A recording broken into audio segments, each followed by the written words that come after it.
dedicated to our activities. Our agenda today will be covering a number of informative topics and discussions, specifically around the pandemic impacts on our industry. As well, we'll be framing some work plans for the upcoming year.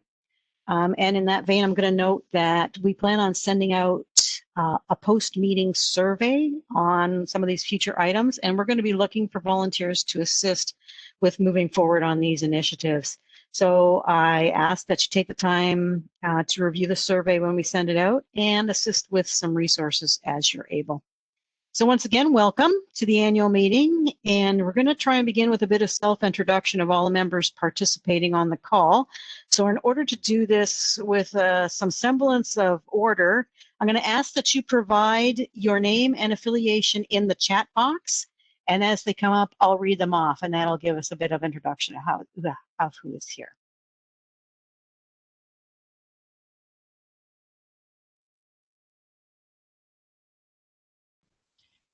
We will not be able to have Lynn Underwood enter anything in the chat. Do you want me to unmute him, or do you just want to provide his information? Just unmute him for a minute. Thank you, Madam Chair. Lynn Underwood, retired. Welcome, Lynn. It's been a while since we've chatted, so welcome. Right. Thank you. I'll unmute myself. No worries. So we also have Hamid Naderi from SK Gosh and Associates and ICC, and he's actually one of our panelists through our roundtable. We have Chris Hurst. Oh, I'm sorry if I'm going to mispronounce your name.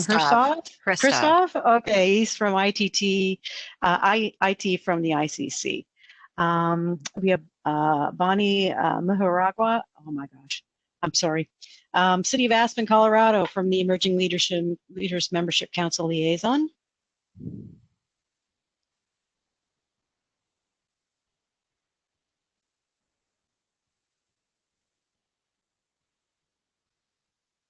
We have Ron Lynn from the state of Nevada and one of our governing council members.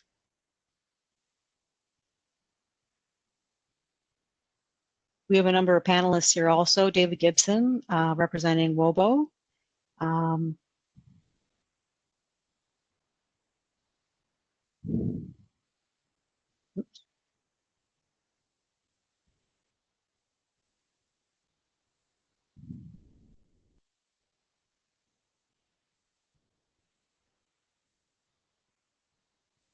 Looks like we've also got Alvaro Palanco from the city of Lexington, I believe. We have Manjeet Sohi representing the Building Officials Association of BC, as well as a member of our governing membership council. We have Ashley Delgado from the Department of Consumer and Regulatory Affairs. We have Bob Heinrich as also a member of our governing council. Oops, on here, my apologies. We have Bob, Bob Heinrich is a member of the governing council. We have James Williamette, who is one of our panelists this afternoon on the roundtable. We have Maurice DeGuaba, one of our governing council members. We have Mike Savage, director with ICC. Rock Meng, which is a member of the governing council. Ron Lynn, we noted. We have Stephen Jones, who is a past president of ICC. And as well, we have our board liaison, Shirley Ellis. So I believe I've covered everybody off in sort of who's on board today. So with that, we will go on to the next item of business that we can do in the meeting, which is approval of the minutes of the last governing committee meeting, which was from September 2nd, 2020. As chair, and to make this easier, I can declare that we have approval of the minutes as a standing motion. And I ask if there's anybody in opposition to the minutes that they note so in the chat section.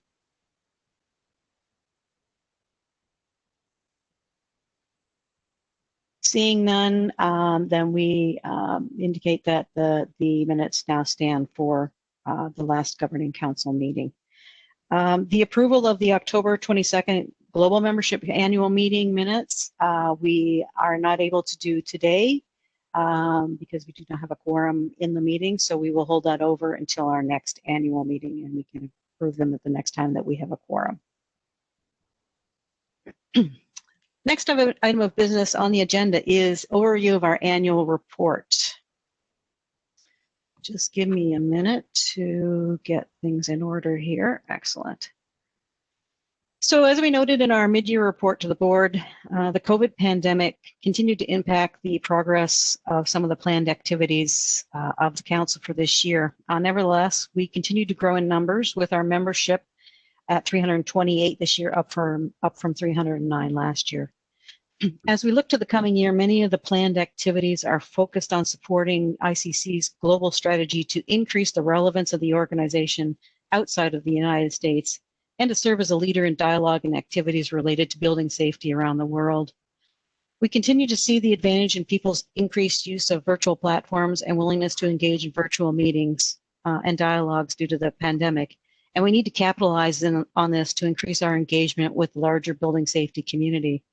Our council's participation in ICC's flagship virtual event, ICC Learn Live, this month provided a model for additional free content that we could offer to ICC, engaging building safety professionals around the world and increasing the visibility of the ICC family of solutions.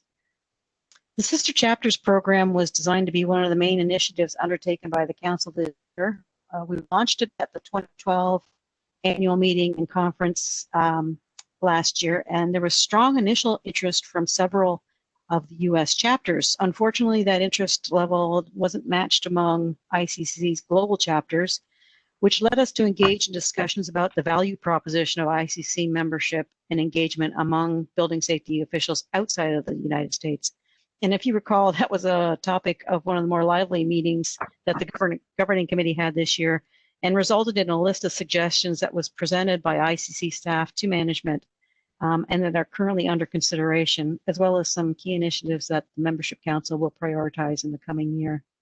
The work related to the skills shortages article and the best practice guideline related to non-conforming and non-compliant building materials was fully delayed due to the COVID-19 pandemic and the increasing pressure on the council members and their professional responsibilities. The governing committee continues to place a high degree of importance on these issues, and the planned work will carry over into the next year. Some of the things that we completed since the last annual meeting: we launched the Sister Chapter program, but we acknowledge that more work needs to be done to demonstrate the value to global chapters in conjunction with a reassessment of the value proposition of ICC membership for members based outside the United States. Potentially in countries not using the ICC, the I codes-based building codes. We relaunched the Global Discussion Forum under the new ICC Discussion Forums platform. Use has proven not entirely intuitive, but we've got a tutorial today from ICC's IT rep, and we're going to be committed to utilizing this discussion forum to promote relevant discussion on global building safety issues. We presented at ICC Center Stage last year to bring awareness of the Global Membership Council, its activities and future initiatives, including promotion of the Sister Chapters program. We co-sponsored and supported the Global Connections Day held last year in Las Vegas. We presented the 9th annual ICC Global Award at the Global Connections Day Luncheon Banquet to Derek Omar of the CARICOM Regional Organization for Standards and Quality. The intent of this award is to recognize substantial contributions in the global arena and raise the global profile of ICC. Excuse me. The council continued to hold 5 governing committee meetings over the course of the year, and with better advanced publicity and outreach, we had greater participation by the general council membership and greater coordination with other membership councils. The engagement, particularly with the building, emerging leaders, and sustainability membership councils, has been beneficial to integrate Global Membership Council with other ICC activities. Our own Vice Chair, Nick Hill, participated in the global panel session of ICC Learn Live on November 9th, and he's going to provide an update on that later in the agenda today.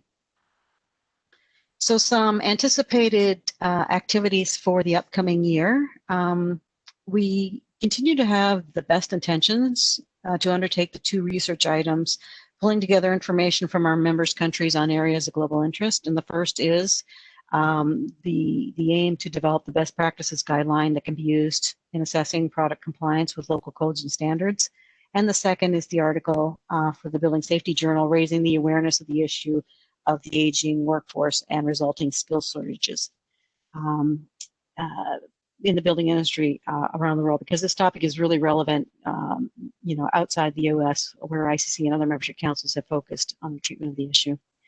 We look to assist in the recruitment of more global members to ICC overall, providing advice and assistance to advise ICC staff on the value proposition for global members based in countries that are not using the I codes. And we intend to fully utilize the discussion forum to engage members in building safety discussions of global relevance.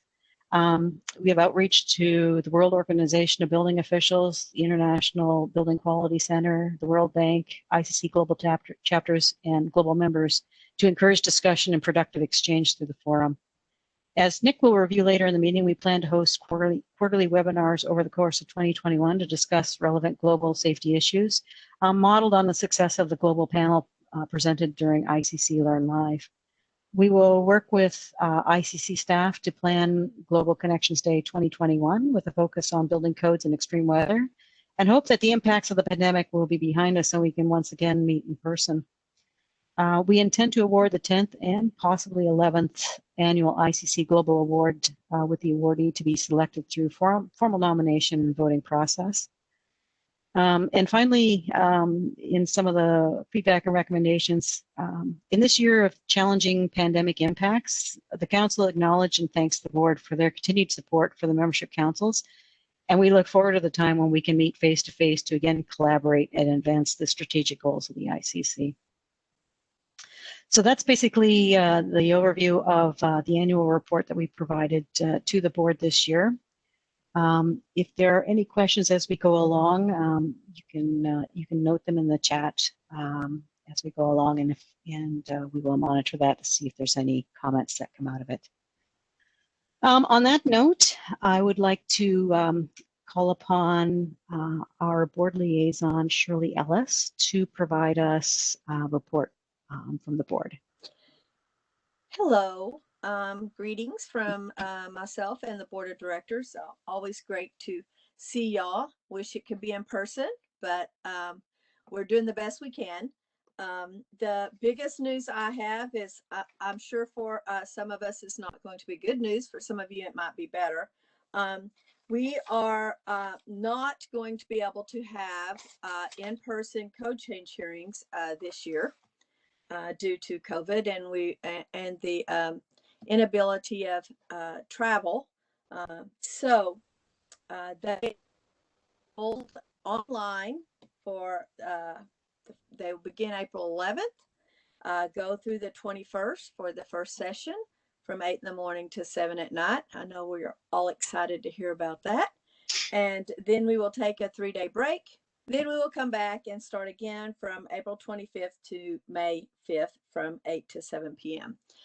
So for some of you who've not been able to travel to those because you live out of the U.S. and it's just prohibitive to come for the committee hearings and the annual business meeting and public comment hearings, you'll be able to watch them online. But it's going to be long days. It's long enough days when you're in the hearing room and you have someone to talk to and you a little bit more, but it's going to be long days in front of the computer, I'm afraid. So we hope and pray this will be the last time we have to do this and we can start meeting in person again. So those changes are due for Group A in January. So get to work on them if you're planning on submitting anything. We will not, the board will not be meeting in person in December. We'll be doing a Zoom meeting again for that. Other than that, just keep doing what you're doing. The codes are now out. The 2021 codes are out. I think all of them have been published, and except for the energy code for those of you who work in that realm, and that will be out sometime in late December. Looks like now. So with that, I'm open to any questions that you may have, and I'll turn it over to, I'll let Judy do the remainder of all the exciting things happening in ICC. Thank you, Madam Chairman. Thank you very much, Shirley. Are there any questions of Shirley by the members? Nick, hands up. Thanks very much, Shirley, for that overview. Look, I'm just wondering, moving or looking forward to 2021, the board have obviously considered potentially the conference possibility. Is there any sort of decision on that at this stage, or indication? No, we're hoping that everybody that travel the world, as I said, will open back and travel will be approved in more jurisdictions, and so we will be looking at that after the the committee action hearings. This we will of that, seeing where we stand at that point. I'll keep you posted though. Great. Thank you, Shirley. Any other questions? Seeing none, we'll move along to our Global Services Report from Judy Zapreski. Thank you, Madam Chair. For the Global Services Report, as I did last year, I'll start by going back to the global strategy that's appended to the ICC Vision 2025 strategic plan, which Lynn also referenced. That strategy identifies three key areas of focus. First, expanding the reach of the Code Council into strategically important markets, specifically the Caribbean, the Gulf region, and India. Second, facilitate the promotion of Code Council products and services internationally. And third, increase the visibility of the Code Council as the global leader in building safety. Given the time constraints, I'm just going to focus just a bit on what we've accomplished over the past year in these areas, and at the same time, I'll update you on what's to come. So first, in the area of regional expansion, we've had a lot of activity both in the Caribbean and in the MENA region. First, in the Caribbean, last year in December, we hosted a workshop with CrossQ in Barbados about the Caribbean Regional Energy Efficiency Building Code. Due to COVID, we've shifted our in-person training on that code to virtual modules, which will be available through CrossQ. So there will be training that ICC was contracted to do that will be available, which is great. The CARICOM member states are slowly moving towards adoption of this regional code, with the most progress so far in Jamaica and Trinidad and Tobago. We're working with regulators in both of those markets, as well as in Haiti, which would like to adopt the code. But in Haiti, the code and the trainings need to be in French, and they don't have the financial resources to do that. So we've been facilitating discussions with the Inter-American Development Bank to see if they can help with that work. We're also engaging in a potential project in Mexico to update and or offer training on their energy code. That is a collaborative project with Lawrence Berkeley National Laboratory and funded by USAID, still under development. In the MENA region, this has really been a huge area of focus this year. Mohammed Amr joined ICC as the Regional Director of Operations based in our Dubai office on March 19th. I have yet to meet with him in person since he joined, but we've logged a lot of hours on Teams meetings, and he's been able to hit the ground running. Amr and I developed a strategic plan for the region that involves all aspects of ICC products and services, and we've set up some short-term goals, and we're already seeing some quick wins, including we hosted a free marketing webinar that helped to grow our database and also led to some business opportunities in consulting, product evaluation, and training. Separately, we participated in 2 outside webinars that had broad reach across the region and also announced ICC's presence in the region to key stakeholder groups. We're getting noticed, which is great. We'll be participating in one more webinar coming up next week, hosted by FCIA and ASTM about fire stopping. We had a small consulting project involving a plan review come out of some of these initiatives.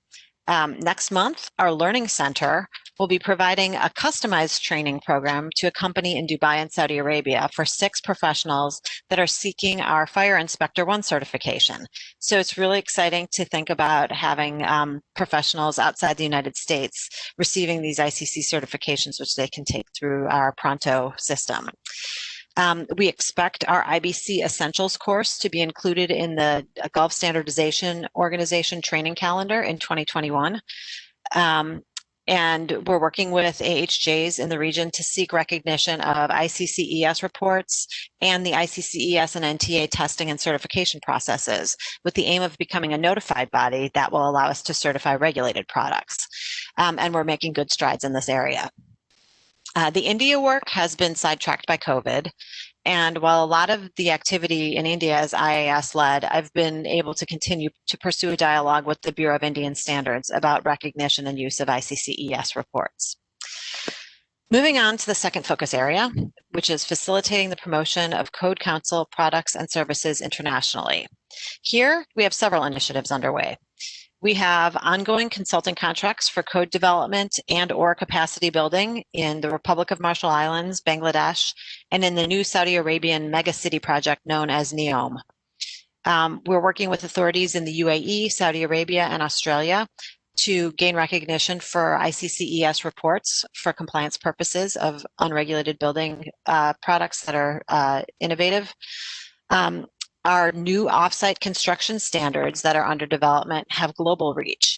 And this has been an exciting initiative to partner with a lot of my colleagues within ICC about, particularly because we're evaluating and certifying products and modules bound for the US market that are manufactured in Eastern Europe and Asia. And these same products are being shipped to other markets that have similar needs for certification and inspection. So there's a lot of interweaving globally here, and we're exploring that and more to come in the future. We're engaged in discussions with overseas standards developers on collaboration, both in the area of offsite construction and other areas related to building safety. I'm happy to announce that we received a grant from the International Trade Administration of the U.S. Department of Commerce to publish the regional codes developed by the Gulf Standardization Organization and to develop training and certification exams for those codes. So we expect to see a lot more growth come out of that in the Gulf region.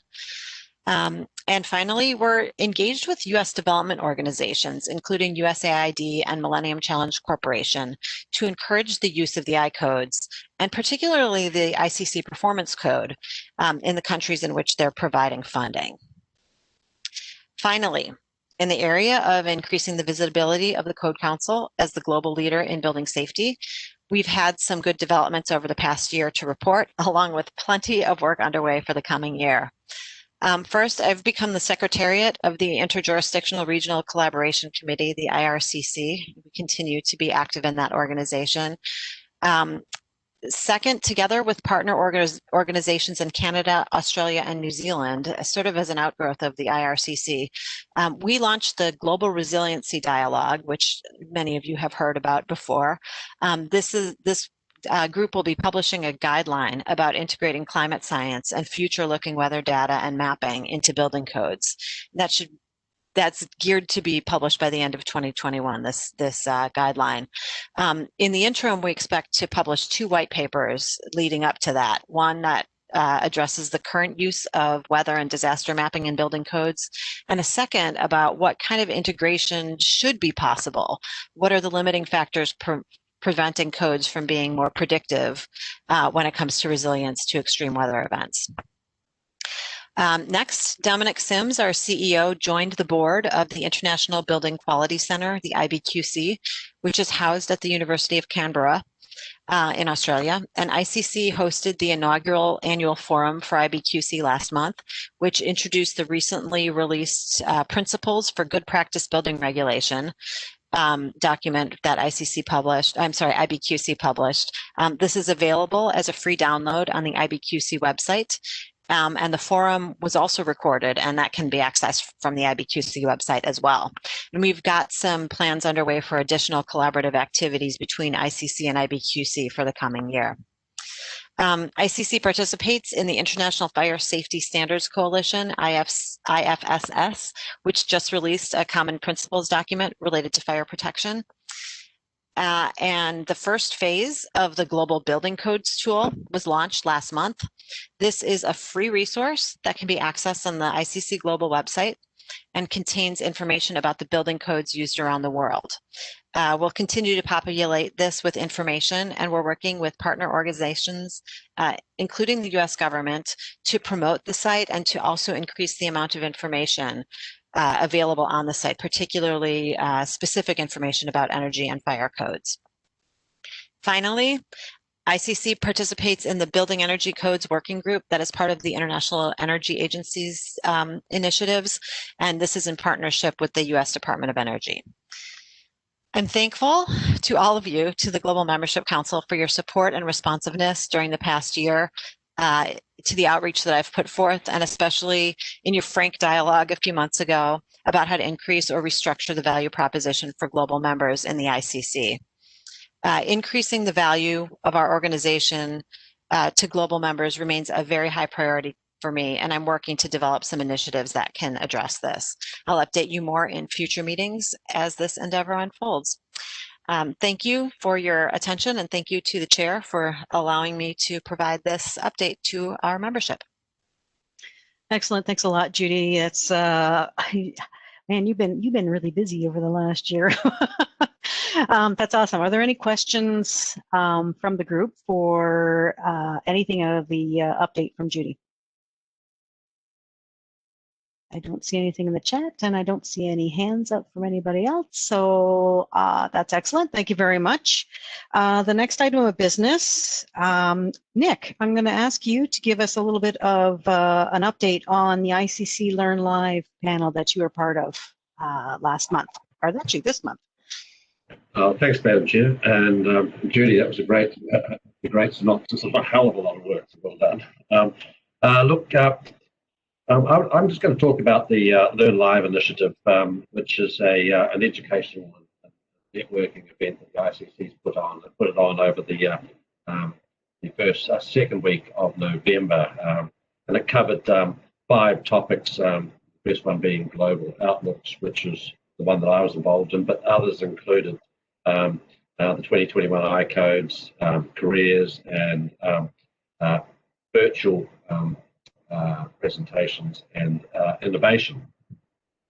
I think the interesting thing for me about Learn Live was that it brought a lot of information to the table quite concisely and effectively in terms of what was happening in the global arena. And I'd encourage all members of the ICC to participate in these very quick and simple learning events. I thought they were fantastic. And for me, even building the presentation from a New Zealand point of view was actually quite reflective and educational. But anyway, moving on to the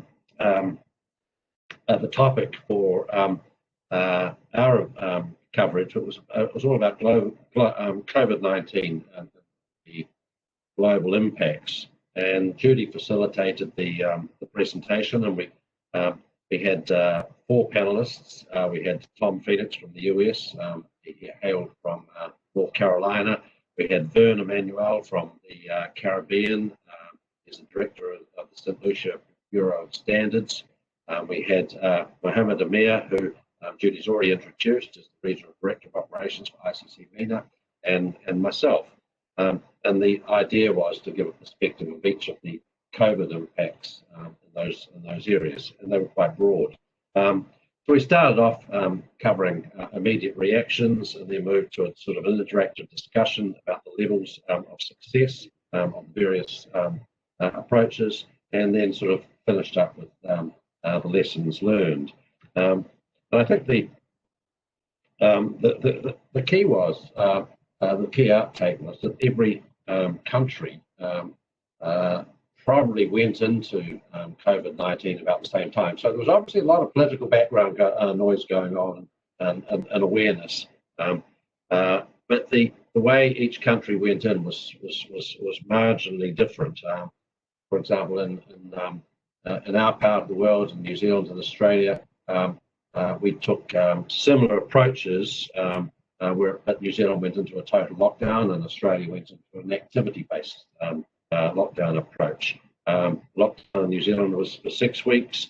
In the Middle East, for example, it went on for 2 months.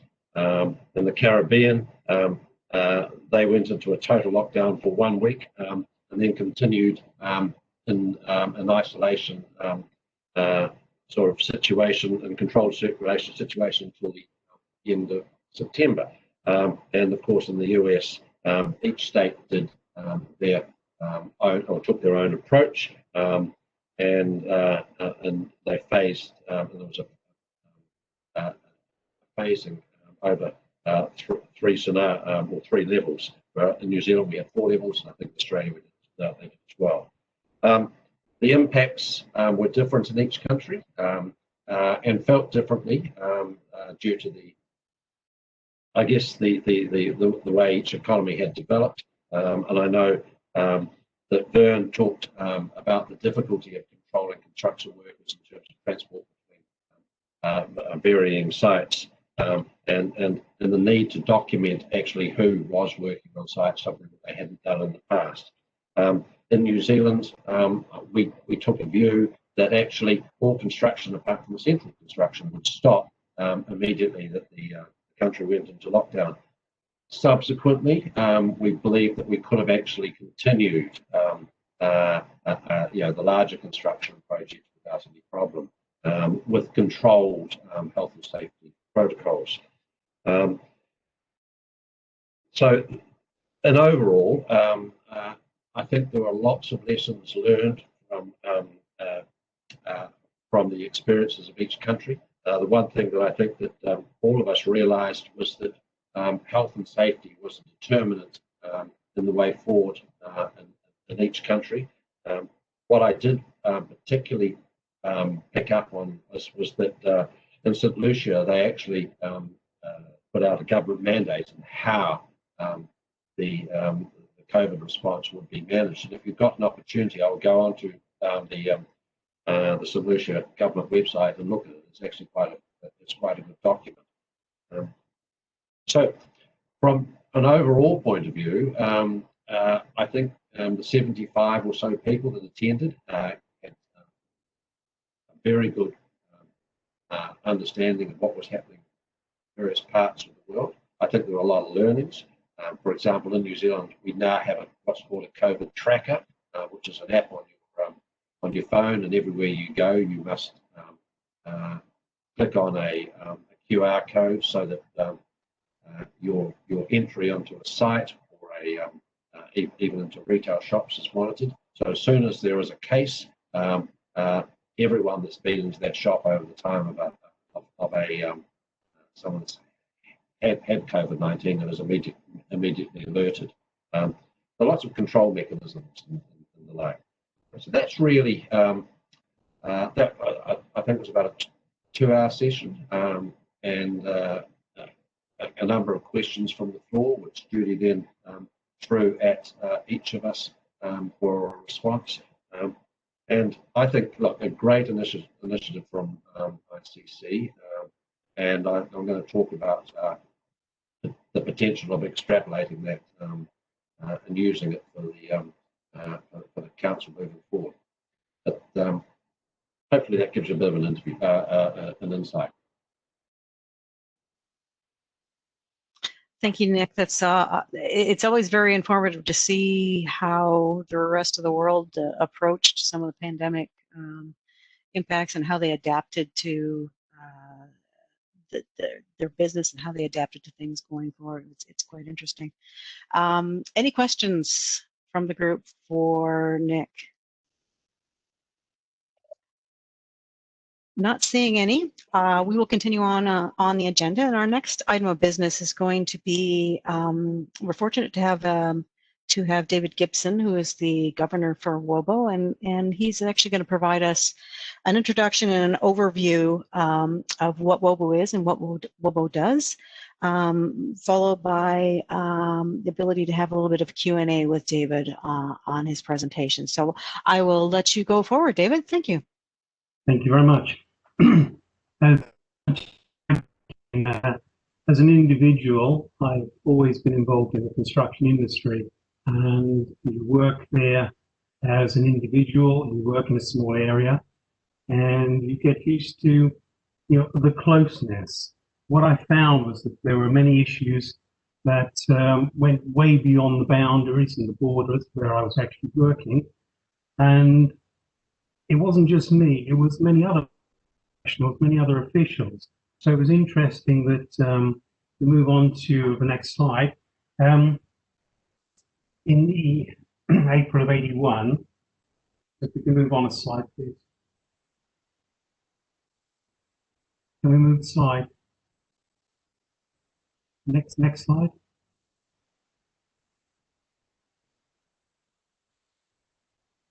Okay.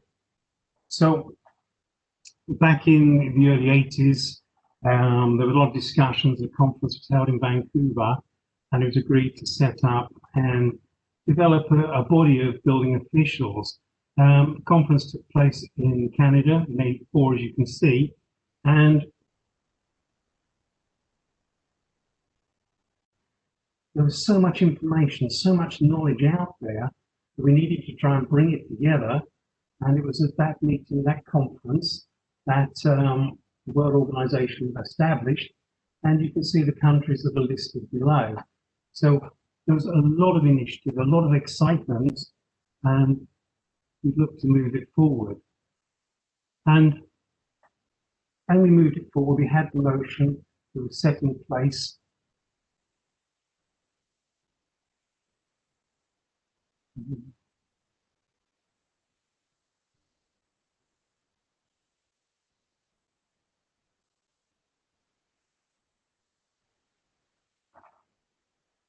Once it was established, we moved forward then to the actual mission statement. It was really talking about the quality of life and the use of the resources generally around the world, and trying to maximize everything that was going on. And the way to do that was the exchange and the application of knowledge and experiences. Key focus being on the safety, the welfare of people, and linking it all back to the built environment and our day-to-day activities.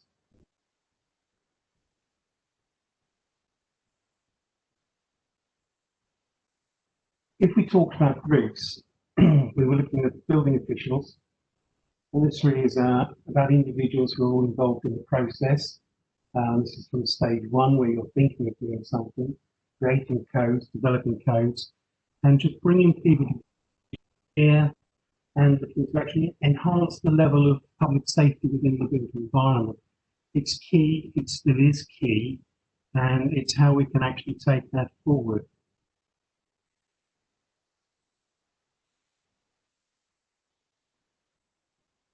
As part of the development, the key element was to link with the United Nations.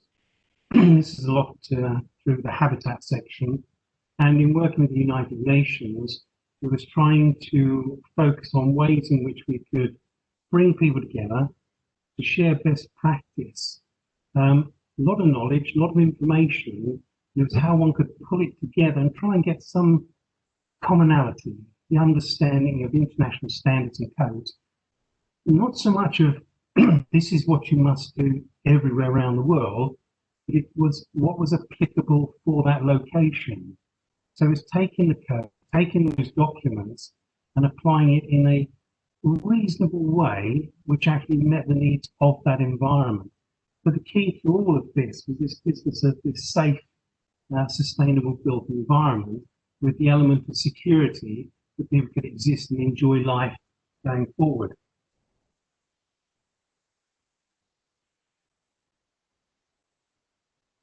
So to achieve it, it's not just the professionals. We have to look at it from all of the people that are engaged. And this is from right at the beginning stages, the thought processes, the administration, actually the development process, bringing the thoughts into being, bring them into place, and then to actually bring something that can be applied and applied in a realistic way. And then to take that further, we can have codes, we can develop them, we can apply them, but at the end of the day, they have to be enforced. Enforcement is a very difficult word. No one really likes it, but the regulations, codes and standards are there to protect people. If we can protect people, it's successful. So what we're trying to do is to encourage this process, trying to bring joined up thinking, joined up legislation, and so that there is this familiarity, but also simplicity. So if we develop a code, you need to have something that can be applied. It can be administered appropriately, simplistically, and then people can actually use those codes and adopt the standards. The way forward really is about working with international organisations, not always easy to do, the governments and the educational institutes. What we found is trying to maintain the relevance of the academic learning to the broader world. It's okay people can work locally, but it's been the influence in a much bigger picture. And again, so we were involved or tried to promote development of training programs and try and bring those on board wherever we can. So it's working through people like yourselves. And in just taking these things forward, we need to ensure that we can work with other countries and organisations to see if we can bring things forward to actually achieve, the objectives that were set out. So the objectives of the organisations themselves.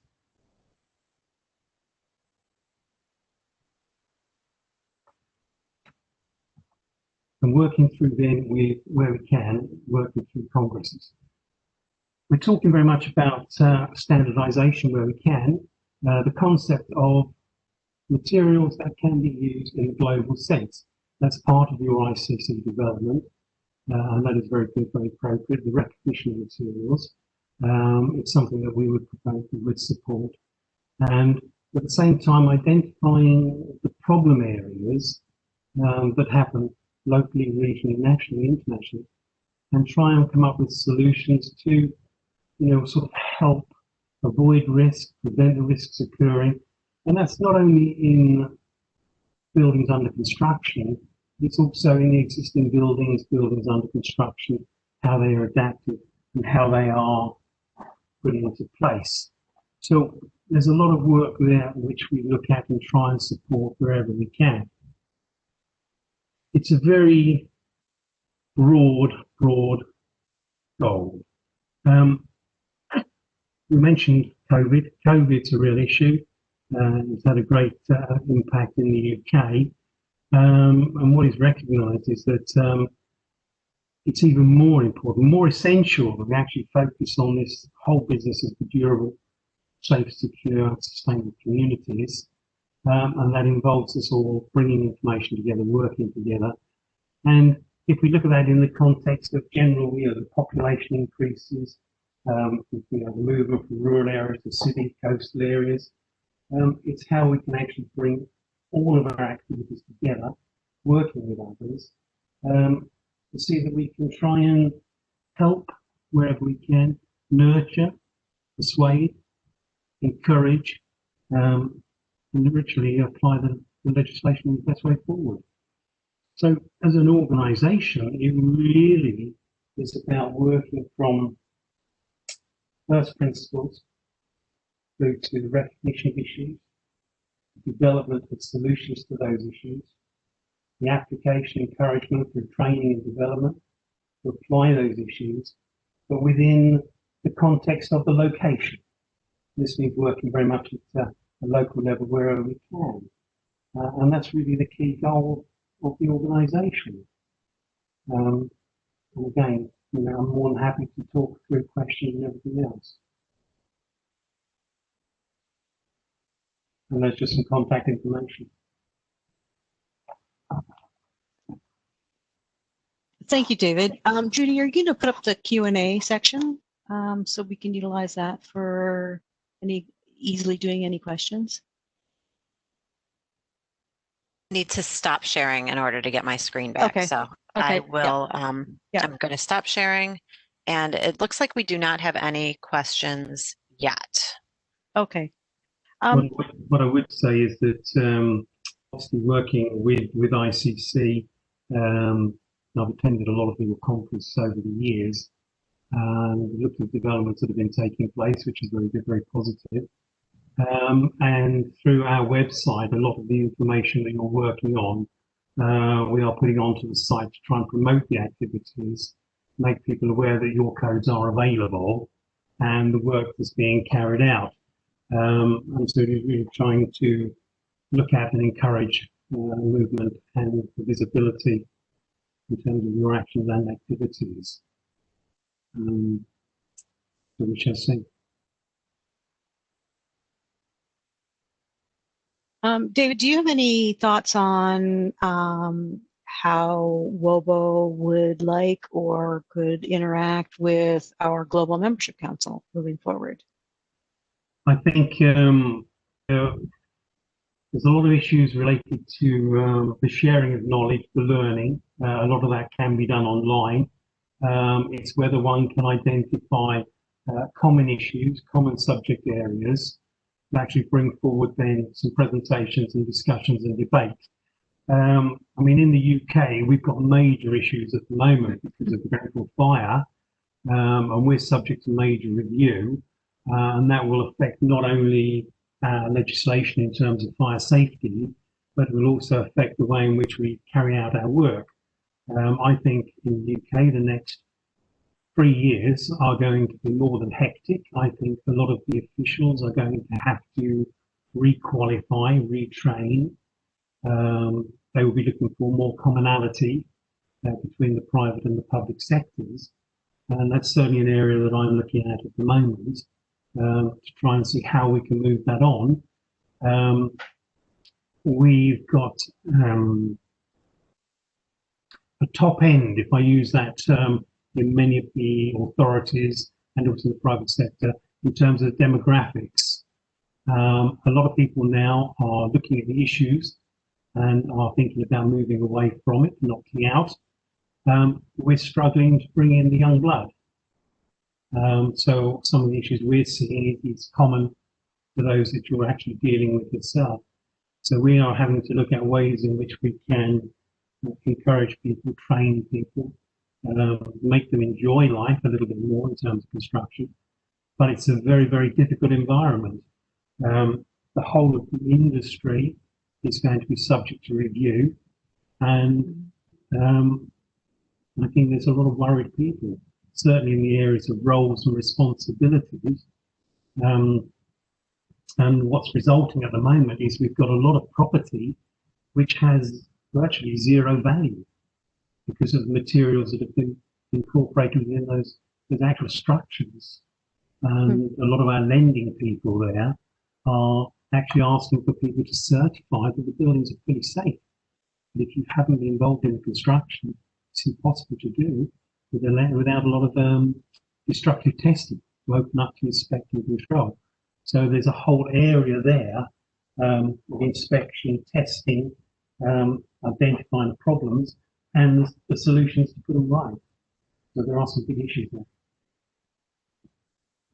So it sounds like you've got some of the same types and issues that we have from members of our own committee, and dealing with people coming into the business and keeping people in the business, and how we train them and how we certify them and that sort of thing. So I can see where we could, certainly have some, means of collaboration going forward and exchange of information and continue discussions on some common areas of interest moving forward. I think that's certainly a common issue, and certainly in the way of testing, and actually raising that general standard and awareness within society. Yes. Are there any other people who have any items of discussion related to this or questions for David of this? Jeff? Yeah, David, what you were saying about the UK is exactly what's happening here in Australia. We're going through a whole certification because we're in the private certification sphere as well. But unfortunately, we've got 8 jurisdictions doing totally different things. We're trying to get a national coordination in there. The Australian Building Codes Board is frantically trying to put a box around it, but the states in their own wonderful ways keep doing their own things. But we're certainly experiencing that exact same thing, product certification. All those elements are big topics down here. And, you know, it all comes from, facade fires, Grenfell being the trigger. We've had some over here. It's, you know, we're going through exactly the same processes as the UK. And I've been following the UK, what's been happening in the UK from afar as well. So we're exactly the same boat. It's interesting because, you know, I've met and gone on site with certifiers in Perth. So I've dealt with certifiers there. I was in discussion only recently with certifiers in Sydney because of all the different operations that are going in there and the state management there having their own inspectorate and the fact of certifiers there, we say, you know, lying or not telling the truth. The trouble is, it may only be 1 or 2 incidents, but everyone gets sort of coloured by the same problem, and you're then trying to fight against it. So so we're aware of all of those issues, and it's trying to, you know, when I deal with things in the UK, I find it useful because you can say, well, look, you know, it's not just us. You know, these things are going on around the world, and it's how you bring it together. In terms of Australia, on our website, we do put consultations up linked to Australia. So a lot of the changes, when they come through to us, we do put them up so they are visible again. It's certainly interesting times. Yes. I would suggest, Madam Chair, if I can, that David join us for the governing committee meetings throughout the year, particularly as a lot of the issues that the Global Membership Council will be discussing are aligned with the WOBO. The WOBO identified areas of interest, and I think there's probably a lot of room for collaboration. Yeah, excellent idea, and I was just going to suggest that too. So yeah, we can include you in on our invitations for meeting with us on the governing committee, and we can benefit from discussions back and forth because, as Judy said, our issues are very similar, and we all have some of these on our radar at this point in time. Yes. Thank you. I don't see any other questions in the Q&A, and anything else from the panelists that are showing in front of me? I don't see anything. I really appreciate, David, you taking the time to be with us today. It's excellent, and it was good to chat about what WOBO is and where WOBO is going, and how we can collaborate together. Yeah, it's just okay. It was a little bit awkward trying to work through the presentation with the slides and everything. So I apologise if any of it seemed a bit stinted. The world of virtual. It's much better having just a general conversation. We can talk much better. Exactly. It makes a lot more sense. But exactly, I would welcome you all to go and have a look at the website. It's just wobo-un.org. Have a look, and you can see the articles that are up there. You'll see there's quite a few over time linked to ICC. And, you know, we are trying to work with you good selves. And I was just trying to think, and I think my first visit to one of your conferences, I think, was in Dallas. That's quite a way back now. So my linkage is quite good. Thank you. Thank you very much. And I have to say, I'm probably the only one on this panel, probably the only one on this call that knows where Saskatoon, Saskatchewan is. So, excellent. Thank you very much. Our next item of business is the roundtable discussion that we decided on a topic on for this meeting, and it's building safety training during a pandemic. Best practices, pricing, and technology to support the transition from face-to-face to online training. So just a little bit of an introduction to this. This came about purely from some anecdotal discussions between some of the members earlier this year when the pandemic started to challenge how we were doing our business. We were chatting about some of the difficulties that we were encountering in getting training on building safety, which is still hugely needed regardless of whether we have a pandemic or not. And we talked about the challenges we were having, how we were needing to adapt what we did. We talked about some suggestions back and forth, and we thought, this would probably be a good topic for the greater group, and we have other individuals that might benefit from some of the things that we did and learning the ropes as we did, and learning about how we went about to do things. So we brought together a group of panelists, and we gave them some topics of interest to talk about in relation to this category. So they're each going to give you a bit of an overview of themselves and their organization, and then they're going to talk about how the pandemic affected their training business, how they adapted, maybe some of their technology and support needs, the financial impacts, and then if they have any suggestions and best practices from what they did that they can provide to people, they're going to pass those along also. So again, please feel free to use the Q&A section, but we're going to probably try and hold off on answering the questions until the end so that we can at least get through the presentations and then allow for the Q&A at the end. But if you have a question directed at a specific individual, just note it at the start of your question to say, so-and-so, I have a question about this. So I will note we do have an additional panelist, which was not shown on your original agenda, and that is Jessie Sorensen, and she's going to join us from the Colorado chapter of ICC, and we welcome her and thank her for joining us. And so with that, I'm going to go a little bit out of order, and I'm going to lead us off in the discussion and tell you a little bit about how we approach things in Canada, or I should say in Ontario, I should say. So for those of you that don't know me, I'm Lynn Balfour, and my day job is I'm the Director of Education Development for the Ontario Building Officials Association.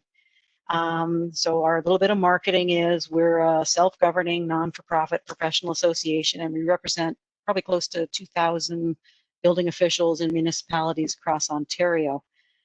We're committed to maintaining the highest degree of professionalism in the field of code administration, including plan review and building inspection, to ensure public health and safety, fire protection and prevention, accessibility, and the protection of the environment and resource conservation. So that's our little marketing to tell you who we are. In reality, we are probably the primary delivery organization for the Ontario Building Code in Ontario here.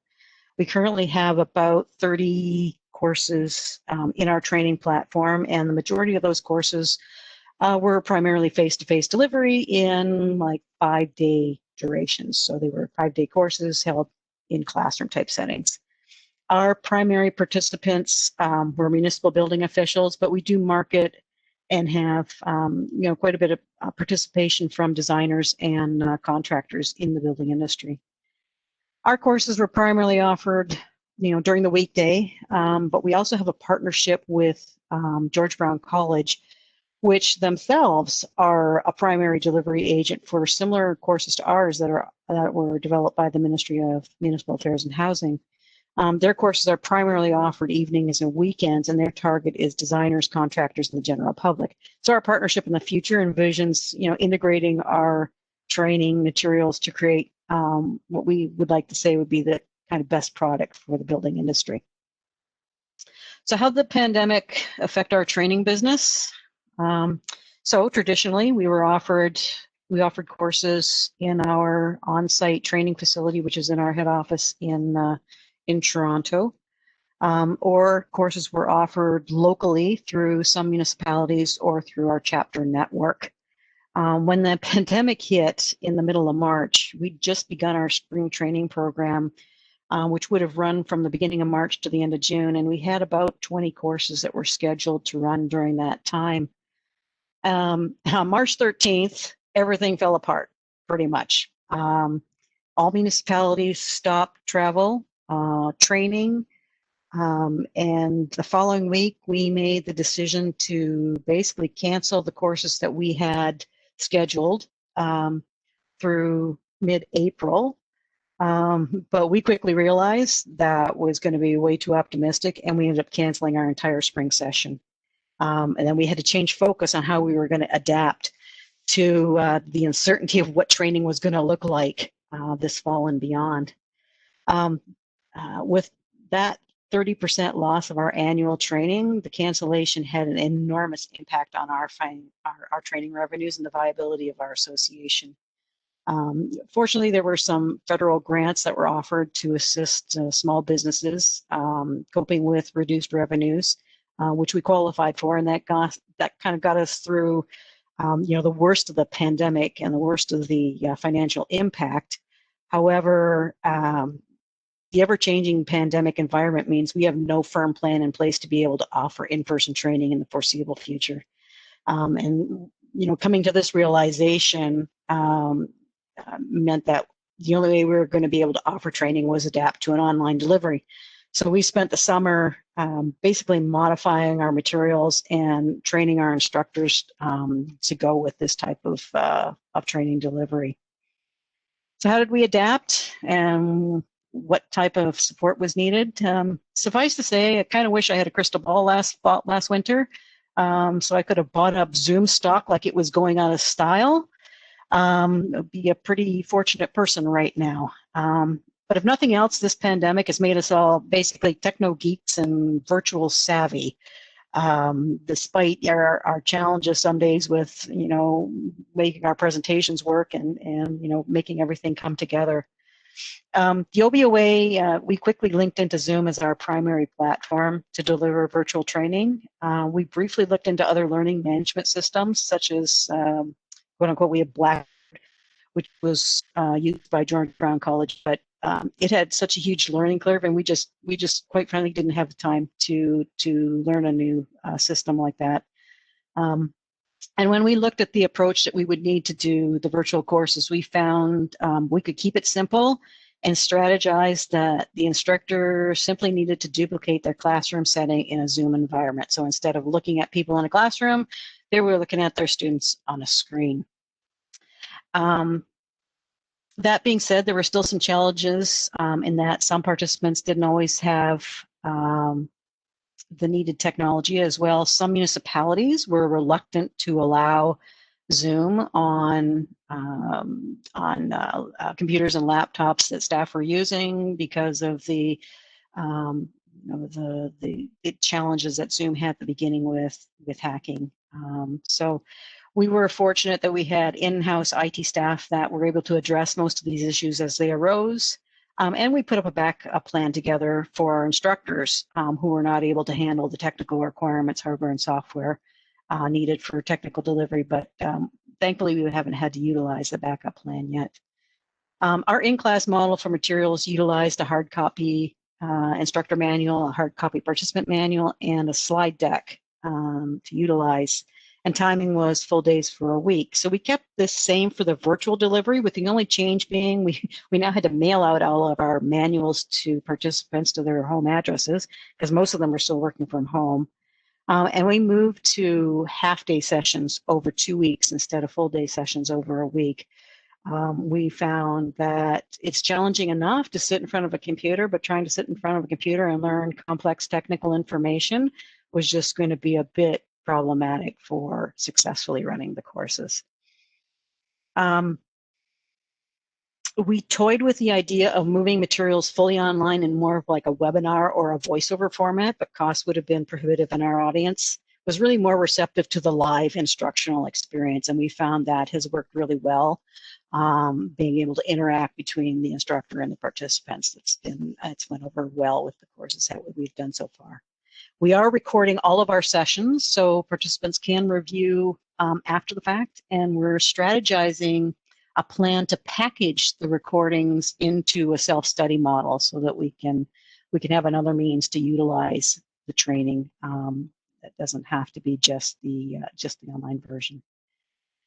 So some of our model and pricing impacts, we actually didn't really change our business model at all in between the virtual and the in-class. Our pricing ended up the same. We changed a bit of the remuneration that we were paying our instructors, just to acknowledge that, preparing for the virtual classes was going to be a bit more time consuming than it was to do for the in-class sessions. So we basically had no change to the model and our pricing impacts on that. Some of the suggestions that we might put forward, first and foremost, is a plan. And when you think you've planned everything, plan some more. Because if you don't think it's going to go wrong, it's going to go wrong. So be prepared and think through all the things that that could happen in the course and plan for them. Second, have IT support available for initial setup and to assist with issues as they arise. Our IT staff have been incredible, and they've significantly automated our processes so that Zoom invitations are set out automatically to instructors and participants, and our instructors actually have web portals to access all their class information and documentation, and then can resend Zoom invitations from there, and they all, it's one quick place to access everything. Set expectations for participants and your instructors and give them guidelines for delivery, technical requirements, and professionalism. Highly suggest limiting your course numbers of participants to keep it manageable for instructors. Our in-class numbers were limited to 25 to 30, and we set our limits for the virtual at 20.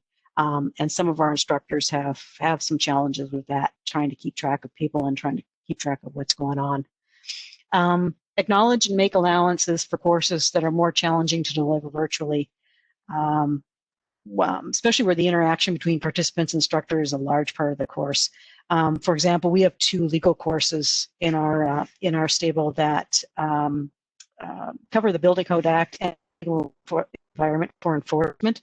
They're really text-heavy courses, and they're not really suited to virtual delivery, but we really have no choice at this point, and because they're needed for our provincial certifications.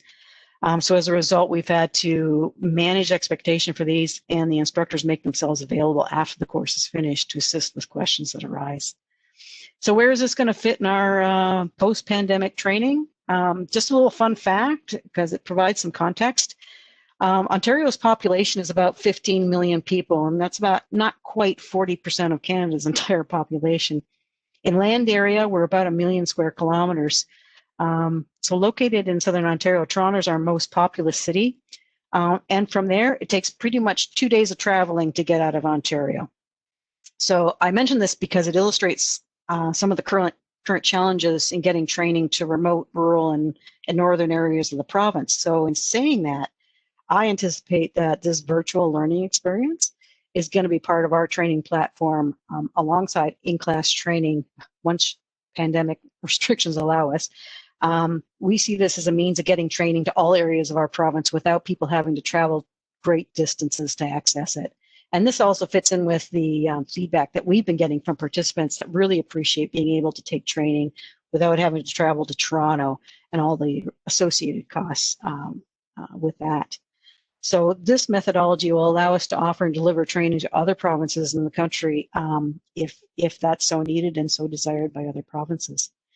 So just a few quick stats.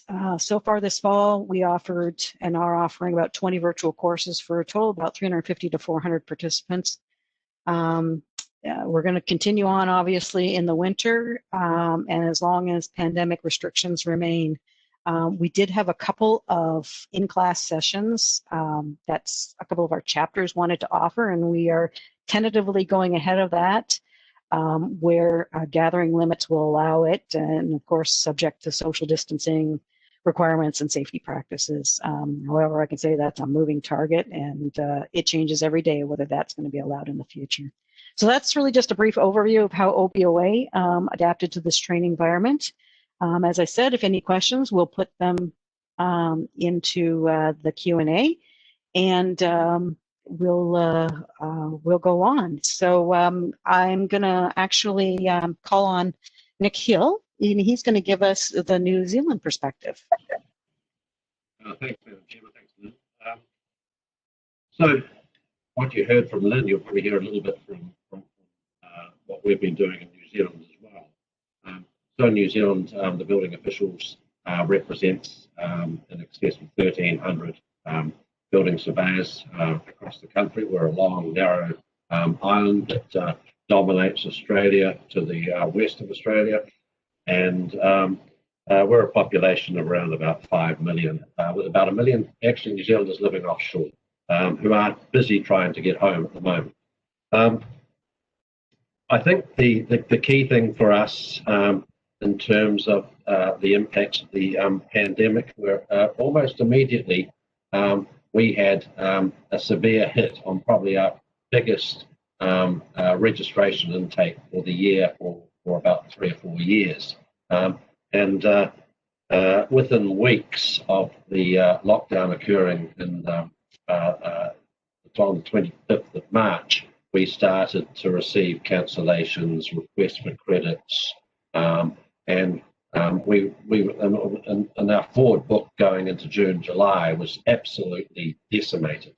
The board asked me to review our budget, and it quickly became apparent that we were potentially going to lose at least 70% of our training income. And our training income is approximately 40% of the institute's revenue year by year. And part of the reason for the cancellation approach was the uncertainty around the tenure of the lockdown. But our local jurisdictions were also impacted severely. Many of them have commercial interests at airports and ports, etc. And those commercial interests, which delivered revenue dividends, all of a sudden came to a halt. So you saw the larger metropolitan councils, such as Auckland, Wellington, Christchurch, Tauranga, and so forth, all sending signals to their staff, no matter where they worked, whether it was a building or in other areas of local government responsibility, that they needed to curtail expenditure immediately. So we were on the front line of that impact, and we really still haven't recovered to a large degree. I think the question for us is, as soon as we got out of the shock situation, was how we adapt. And so the team here looked at what we needed to do. And luckily, we already had in place a process that we'd started to move forward on over a period of about the last 18 months, which was moving our core training material, which consisted of around about 24 modules across our building code, into bite-sized chunks. And we have a sort of a 3-door philosophy, which was accessibility, applicability, and affordability. So we'd already started to migrate a number of courses into smaller bite sizes, but not sufficient to really fill the gaps that we were looking to fill. So we needed to quickly move also our members into an environment of working from home, and we quickly developed a video called Working From Home that got our members up to speed and how they should use social media and conferencing, and an ability to change the way they worked, because literally all of our council staff were actually immediately sent home, apart from essential people that needed to keep essential services going.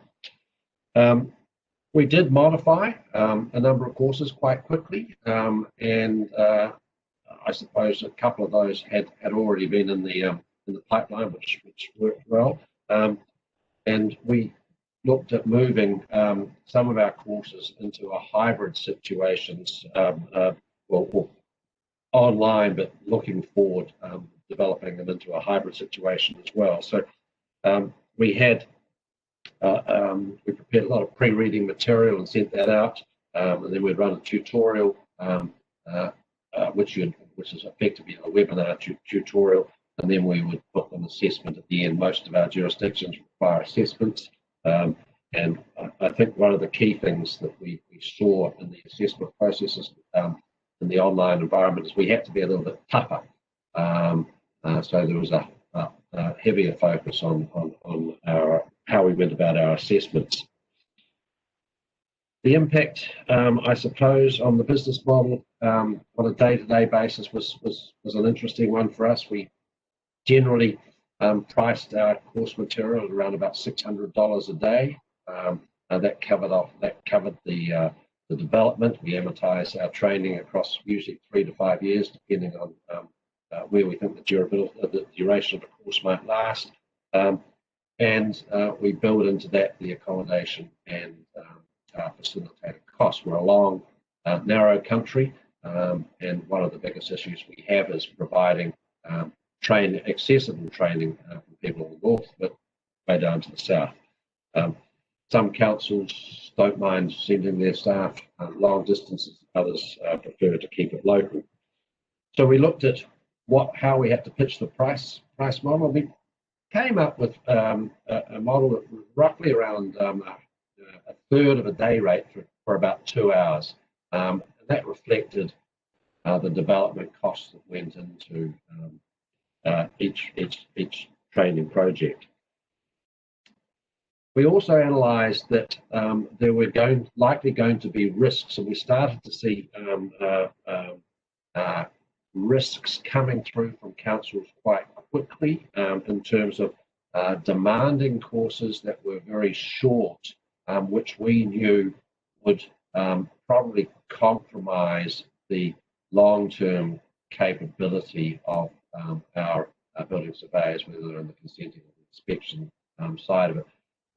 And we had to fight off a number of fly-by-night providers that suddenly appeared in the market. And so we went to an active, we undertook an active campaign to basically alert our members to the cowboys that were coming into the training market. And a lot of them were individuals that had been laid off in the private sector. I suppose from our point of view, we counted the short course with, as I said before, the tougher assessment process. So as far as best practice is concerned, what do we learn from this whole approach? I think the key for me in running an organisation that relies heavily on training delivery, all of a sudden we moved from face to face, which was actually quite easy. I mean, it was, managing the training model in a face-to-face environment is pretty practical and easy to do. All of a sudden we moved to the virtual model, and we need to do it literally for everything we do. And we were sort of reliant on a very small team, or small number within our team that had technical and IT experience. So moving forward, anyone that comes into the training roles in this organisation will have an IT background, or we'll be training them in that space. There's absolutely no way that I think that the market is likely to want to revert back to total face-to-face training, and we're getting those signals already. In terms of another learning, I guess we were quite aware that the demand for training when we surveyed it came with a lot of squeaky wheels. In other words, we want this now, we want that now. And we very early on, we reacted to what we thought were potentially high demand courses, but and our investment went into converting to online, but the outcome actually didn't produce the numbers that potentially the those that were asking for it indicated they would put on the courses.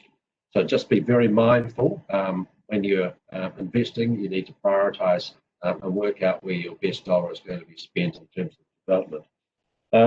And as Lynn mentioned, our facilitators were coming back to us and saying, actually, we can't have 25 or 30 in the class. Actually, 20 is enough for this course. And in some of the courses where the technology is greater, they were actually saying limited at 10 or 11, maybe 12.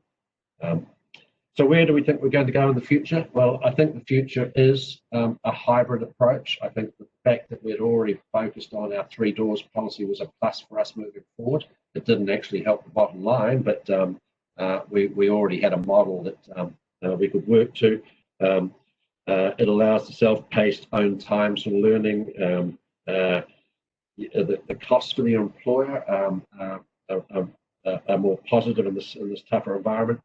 Go back to the fact that the assessments need to be tougher, and I guess we're going to have a rolling of the dice moving forward in terms of the price point. We will always, I think, get pressure in the short term as the Cowboys keep wanting to take our cake, and we'll just have to monitor how we do that. So that's a bit of a slice of how we handle it.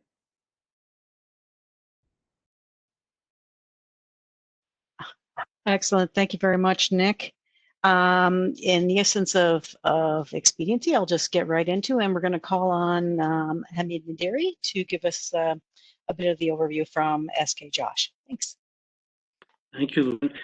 I will give a quick summary of what we did at SK Ghosh Associates and also at ICC. I have been with ICC for 25 years now, came in as a staff engineer. My current position is Senior Vice President of Product Development. And within ICC and SK Ghosh Associates, I've been pretty much in every department, in the codes department, in the technical services, in plan review and training and certification. So my 25 years shows that I've been in almost every department, have exposed to all of these issues. And it's very interesting as the impact of the COVID was really immediate for us. In our training world, both at SKGA and ICC, really most of our training was in-person training.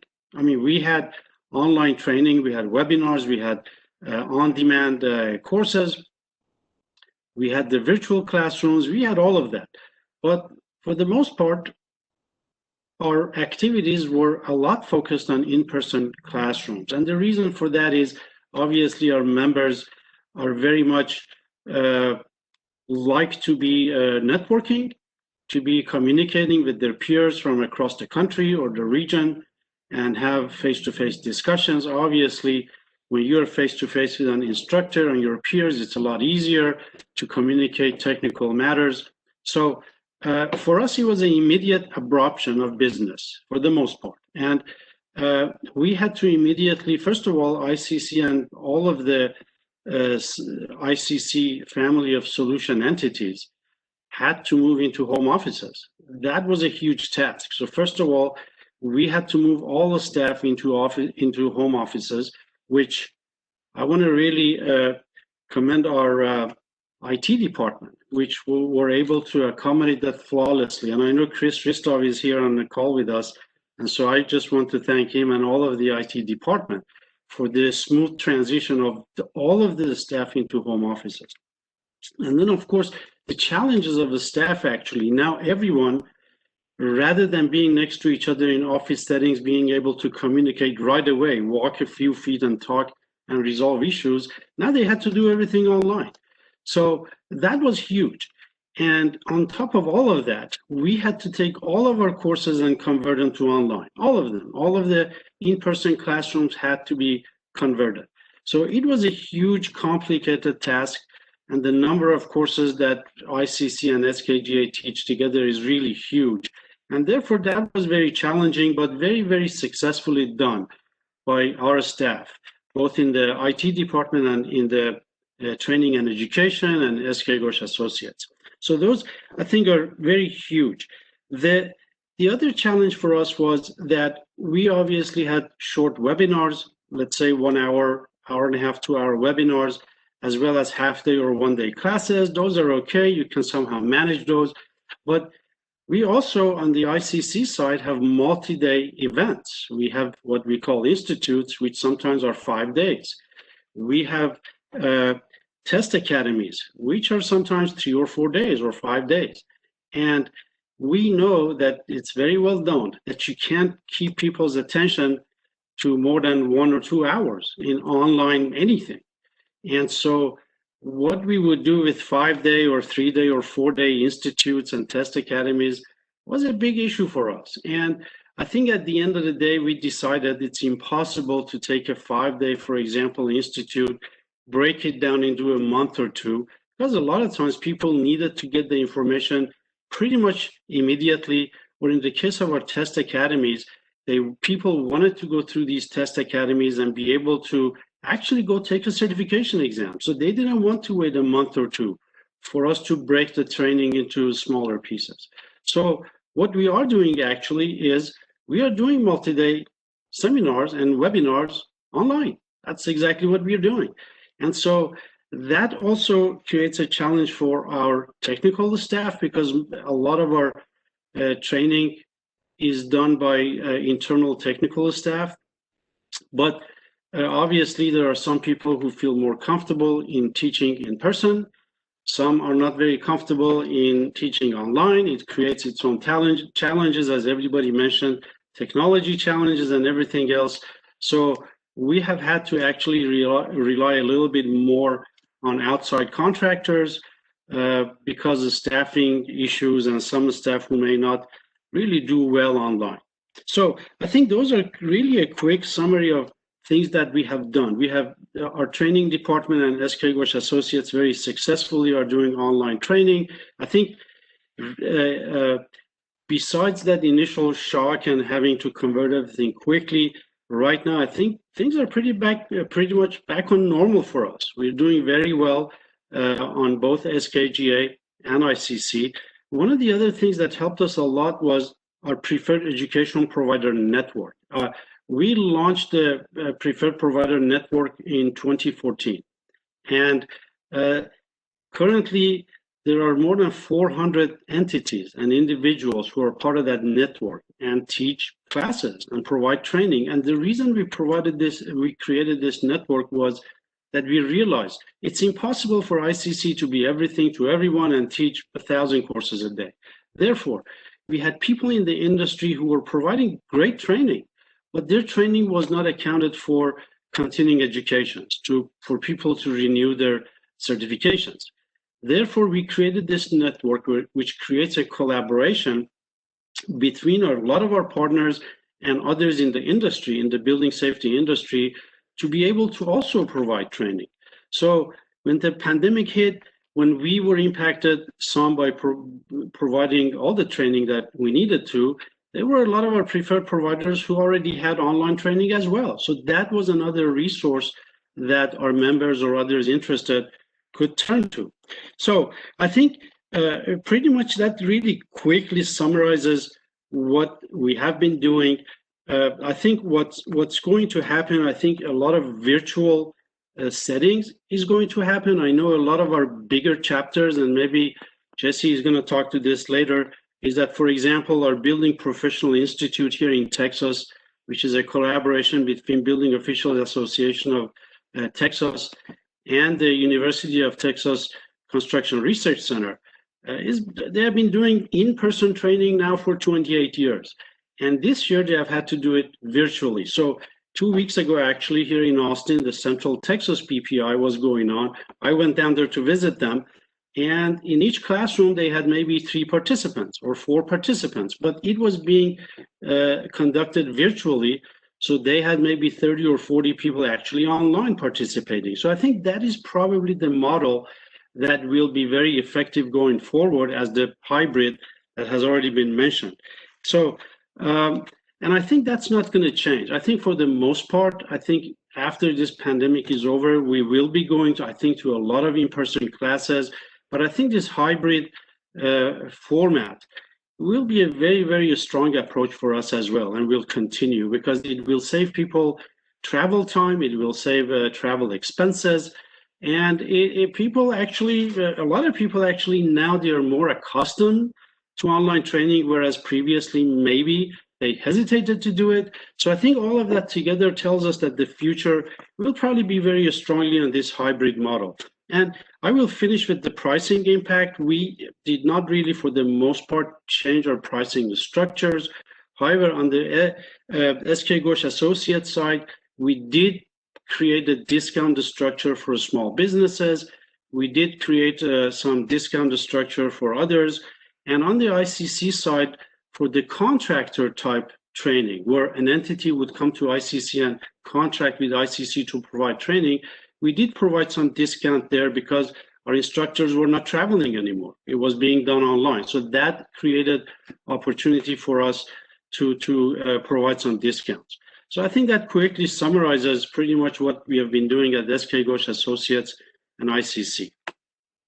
Thank you very much.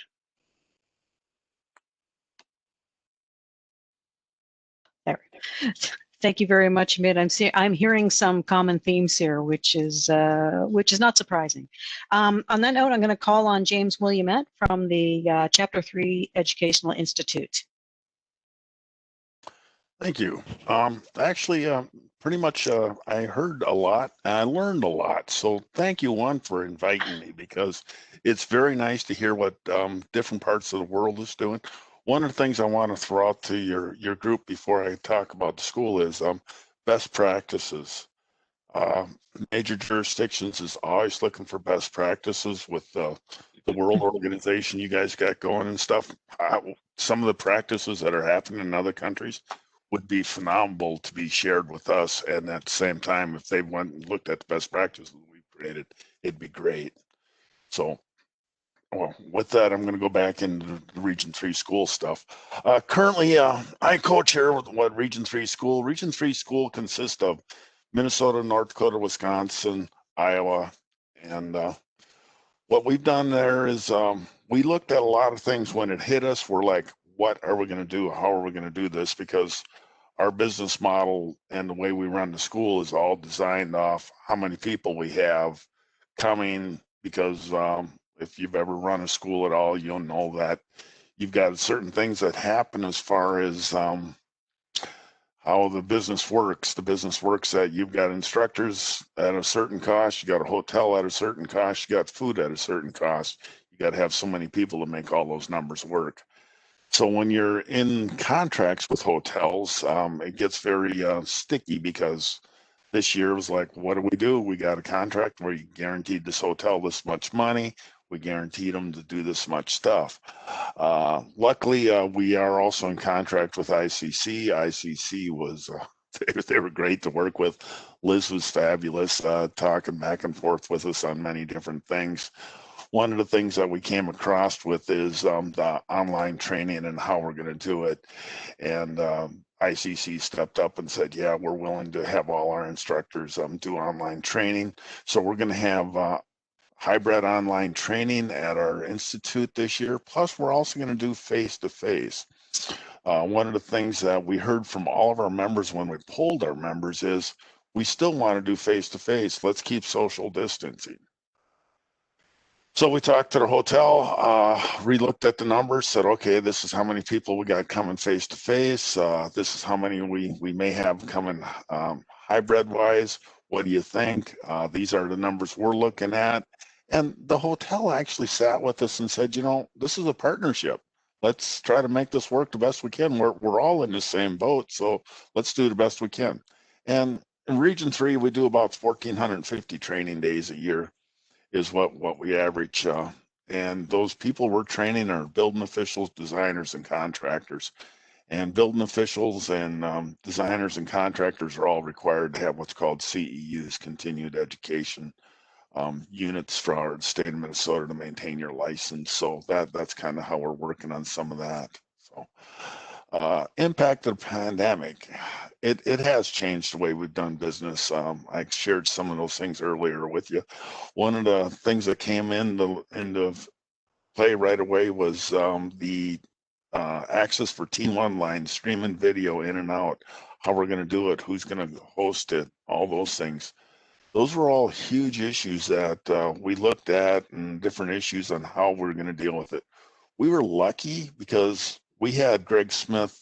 He's been doing presentations for quite a while on his own from out of Duluth, and he's been doing Zoom trainings and different trainings, and he was on our education committee. He sat with us. We talked about different ideas and different things, and we landed up some of the best ways to do it was contracting a hosting agency, PASAV. They're hosting. So we're going to actually be streaming stuff into the hotel for people that want to be at the hotel. And also we'll be streaming it to the people's computers in their offices.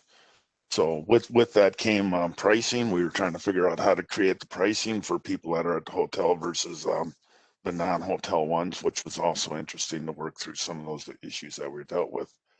Let's see, business model pricing impacts. Like I said, basically how we do it is we actually put everything on a spreadsheet, all of our costs, our instructors' costs, hotel costs, food, drinks. If we decide that we want to keep our food, drink out for longer periods of time, sometimes we add that in there. Printing cost of our handouts, our record keeping, our name tags, our registration, all that goes on a spreadsheet. And then we basically just kind of always worked backwards to say, okay, this is what our hard costs are. What do we have to charge for a fee? That's how we've always gotten to our fees. So best practices, laying out the expenses. That's very important. One of the things when you're laying out all expenses, and the other things is brainstorming. A couple you've already mentioned earlier, plan. You can never plan enough for an institute, and you can never plan enough for this crazy world we're living in right now with everything that's happening. It's definitely an interesting time that we're going through. Well, like I said, though, we are lucky because we do have contracts with ICC. ICC's been really good to us. The other advantage what we have is some of our chapters have chapter training days. We utilize those chapter training days to help offset some of our costs. Those chapter training days is what we're hoping is going to float us through this year to make it work between that and the funds that we got coming in. So we're anticipating maybe a break even or a short loss with the funds with the school that we're proposing to put on this February. So delivery method, training and post-pandemic, I honestly agree with all of you. I think online training is here to stay. It's something that a lot of people may ask for. I know that when we polled our members, once again, many members said, no, we would rather go face-to-face. We want that face-to-face interaction. One of the comments I remember reading was, I learn more at lunch than I do in class sometimes. I was like, wow, I kind of learn more in class sometimes, but either or. But so those were some of the things that we dealt with and how we dealt with it and going forward. I'm trying to jam through fast because I know you have other people on there. But those are the main things I can think of at this time.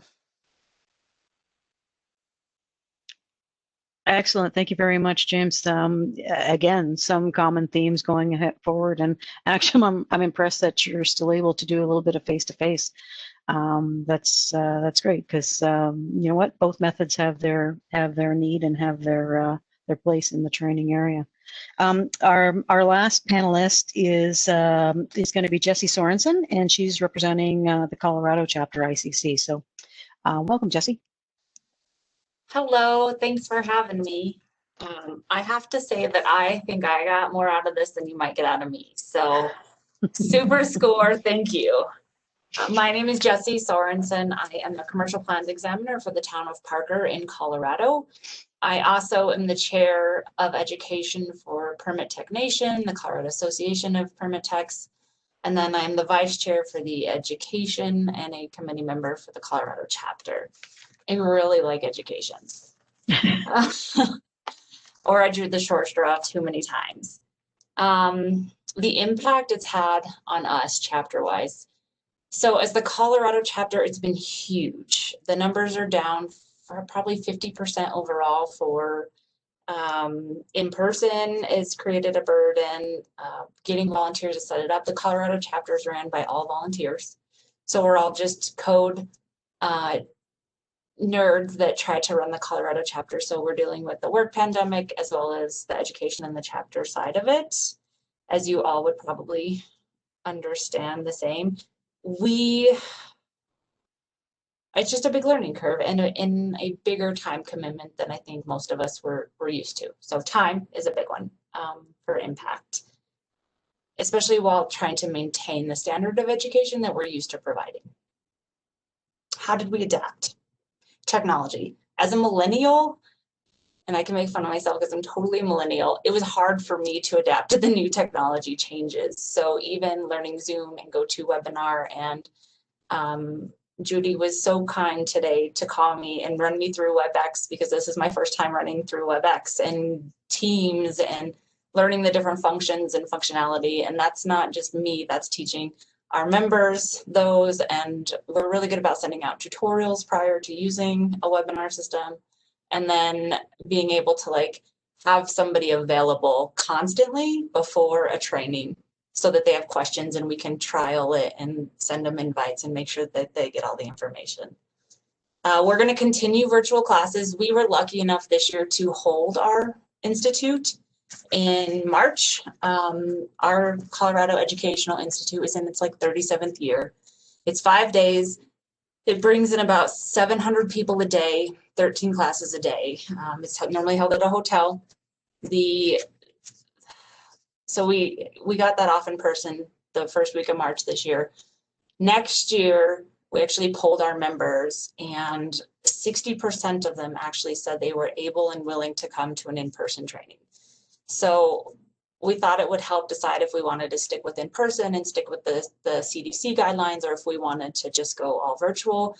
And then a lot of you have talked about the hybrid model, which I'm really curious what programs you would use for hybrid. So maybe we can chat about that later. But the cost to the education to the chapter is way too great to get internet to each room in a hotel, as well as recording equipment to do a hybrid. So we weren't able to cost effectively do that without raising the fees a lot for the classes. So what we've decided to do is, and one of the education chapters or big thing is, I don't think they've raised the cost of education in the 60+ years it's been a chapter.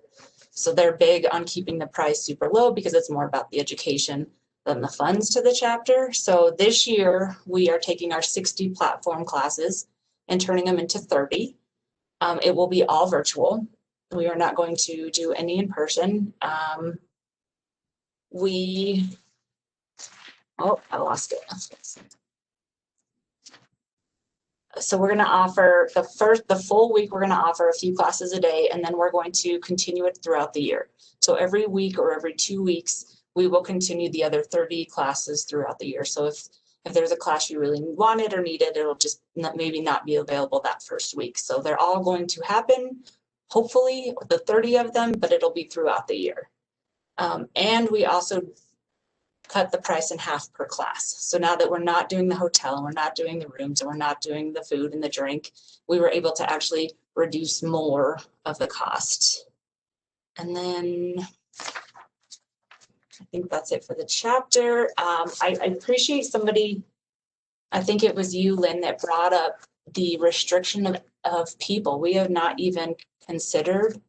I mean, we were expecting to have 100, 200 students per class, and that's huge, because now we can discuss that, especially if that's been an issue to other people. The chapter meetings now we host every other month virtually, and then the only problem we've had is the broadband and the internet. So we've actually had to stand somebody up in a jurisdiction that's willing to stay there and host it and back up for the instructor and all of the students so that we have the internet function, because our home wireless internets aren't strong enough, apparently. And then we're going to continue virtual classes until we're done. Permit Tech Nation has been holding webinars. I think we're going into our 3rd or 4th year.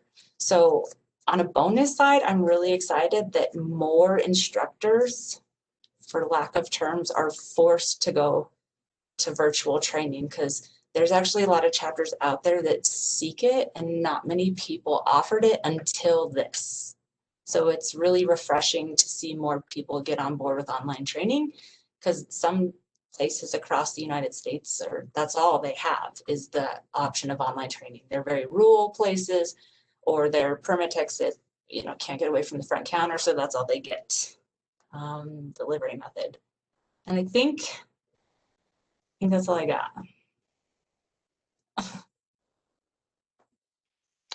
That's fantastic, Jesse. Again, some common themes here, and I'm almost thinking the five of us that have been on this panel almost need to have another conversation back and forth after this to answer some of each other's questions and go with some more suggestions.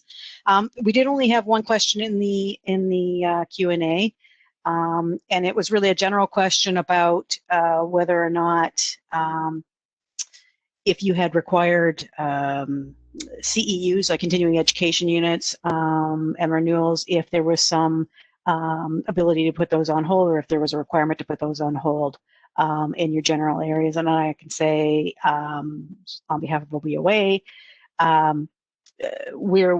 our certification program is a voluntary certification program. We do have continuing education requirements with it, but it's on a 3-year cycle. So we were fortunate, we were just at the beginning of a 3-year cycle. So we've had requests to look at it, but we didn't feel we actually needed to do anything at this point in time, but we'll have to revisit that if this continues on and there are limitations to getting training out there. So we are actually running a little bit behind on our agenda, but I anticipate there's probably only about another... Excuse me, Lynn, I'm sorry. Yep. I told Ron that I would take him off of mute because he had something to mention about the training in Las Vegas. Perfect. Ron, you're off of mute. Hey, can you hear me okay? Yes. Okay, good. First, Ellis, we have a professionally managed institute. It's one of the larger ones in the country. Last year we had some 3,800 classroom days, 2,000 people attending. We had 100 classes on 18 tracks. This year we reduced it to 12 tracks and 85 classes. The demand was overwhelming for in-person. We are providing a hybrid session. We're doing a couple mixes in order to provide books or supplemental material, including PDF and security encrypted types of we get a little bit of reduction in price, but that actually reflects we're working actually right this minute. Alice meeting with the Orleans Hotel. I think I set the date there, March 1st to the 5th. But the key with EduCode, since we had so many other things, not just classes, we had something like 4 networking sessions. Only about that, but networking was, and people wanted networking, and the people who had come here before wanted networking. So again, we're going to do hybrid and see how it works. I do not see the future being extensively hybrid. All the chapter meetings since COVID announcements have been virtual. Given some, I've taught some classes in a virtual format, a webinar. I like it? No, because I like the feedback from people. But are hard to access clients. So with that, I'm getting out of it. Keep you guys moving. Okay, thanks, Ron. Just have a quick one, Lynn. Sorry, yes, Jeff? Yeah, sorry, just as a quick one. Look, in my part-time academic life, I can say our university moved last semester to all virtual, which was very, very difficult to change a technical building regulation program into virtual. This semester we've moved to a hybrid model, and as a lecturer it is very, very hard because you're looking at people in your class and you forget about the people on the video, and you start pointing at emergency lights and exit signs, and you go over and walk over to the smoke alarm panel and start doing testing, the people online miss out. So it's very hard as a hands-on practical lecturer in the hybrid model. Universities advise we're doing hybrid again next semester, but then hopefully move back to all face-to-face. But I preferred the fully offline version to the hybrid model, because as a lecturer, you just forget where you are. When you're standing in the classroom, you've been so used to standing in front of a classroom. It's so hard. Our institute in Australia, basically you can travel within your state, but you can't travel to other states. So I actually conducted our first face-to-face training to members last week, actually, which was quite refreshing to see people on that line. But everything that's been said by all the other speakers, yep, agree totally, and that's exactly what's happening over here. Excellent. Thanks, Jeff. Okay, so we are, as I said, we were running a little bit behind in our schedule, but we've probably got about 20-25 minutes worth of material left to go over. So if you'll bear with us, we will continue on with the agenda, and we'll have Chris from ICCIT just to give us a little bit of a tutorial on the discussion forum. Well, thank you. Everyone hears me? Okay, all right, let me share my screen real quick. I just want to make sure, because sometimes these headsets don't work as expected. Give me 1 second here. That's a worry coming from the IT dude. Do I need to make you a presenter, Chris? Or do I need to switch something over to you? Yeah, I will try to. Yeah, I guess someone needs to make me a presenter. I don't see the controls to do so. Okay. Now we get to see my lack of technical. Oh, there. Make this participant the presenter. Yes. All right.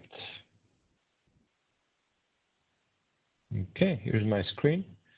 So I'm going to do a real quick introduction how to get to the discussion section. So this is the membership council page.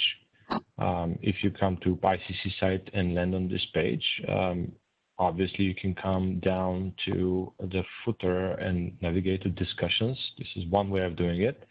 The other is directly logging into our website, the portal called my.iccsafe.org. So I already logged in. Oh, well, I guess I logged out. And once you log in, right, this is a brand new user. I'm going to show you both experiences. So once you log in, there might be a couple of pop-ups just to walk you through the system, but discussions are located over here, right? And once you navigate to this, it will ask you to set up your nickname, right? Display name, essentially, for the public. You cannot proceed before you set this up and, of course, agree with terms and conditions. So I'll quickly log out and join with an account that I already have that completed. Okay. If you've been to my ICC, don't be alarmed. Like this, they're two separate themes. You know, a darker theme and a lighter theme. So it's the same thing, though. I already completed the first step. So once you click on discussions, the main discussions navigation changes here to the top left. So you can browse categories and you create your own rooms. By default, the first page on discussions, you'll be navigated to the recent updates. So this is usually something that you participated or you viewed as part of the browsing, and it just gives you updates that have happened on the discussion section. Of course, you have your own activities. I'm not participating, so I don't have anything here. And you have a quick navigation to all the categories. As you can see, they're available also here on the left, browse categories, and it's always there. And on the landing page, we have it here on the right. So if you browse this, you have a full screen of all categories, and we can look at membership. For example, let's pick something. Doesn't matter. Pick this one. And once you navigate to actual category, you can see all of the posts that are available there. You can also use this navigation, which is not as intuitive on desktop because you know browsing through arrows left and right is not great. It's better to go through the view all categories. However, this on mobile is much more natural because you have the thumb. You just swipe to the left and right and get to the right category. And you can just select the next category you want to view and see all the rooms available there. Now, if you create a room, you'll see more options to manage that room. But by default, public rooms, you can track those. So you can receive all these updates on the dashboard that you land. And you can see how many people participated. So if you dive into, let me see something that's a bit more active, let's say this one a day ago. So we have a comment in this room. This is the title of the room or the topic, the question that is posted there. And here is one reply. You can write a comment by going down here. Like I said, this is optimized for mobile. It's easy to navigate there. Here you have write a comment on top a little bit as part of the main header, but you have also the button at the bottom there. If you start writing a comment, it will keep your the last question or the last post available, and you can start typing your comment right in. Hit save, and that's going to be updated automatically. You can also report. Thumbs up as well, but you can also report if the comment is something offensive or inappropriate or not in the right category, stuff like that. And you can flag it for an immediate action if someone is using obscene language or something that's not appropriate for public discourse. From here, coming into my room, so I don't have a room at this point, but you can create your own by just clicking create a room. You have to select a category, so you can't just create a room without a category. You select a category, type the title, and you're done. Right? Chris, can you show us on the global, because this group is specifically interested in the global room or the global category, and there's nothing in that category right now. Global, all right. We're trying to figure out a way to maximize that. Oh, look at somebody did put something in. Yeah, there are two things right now. So like I said, it applies, what I just showed you applies to all the categories, but here there are two, and obviously 2 days, maybe it's a test. So the first one is a test, right? I mean, it's just a welcome to this particular category. There's actually a bunch of text in there. I put a bunch of text and information about how to post something. Yeah, there you go.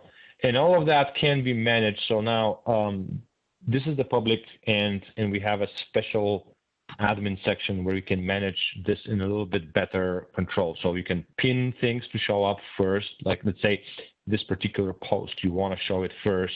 You can do that from the admin, and it will pop up here as a first. By default, it goes by the most recent.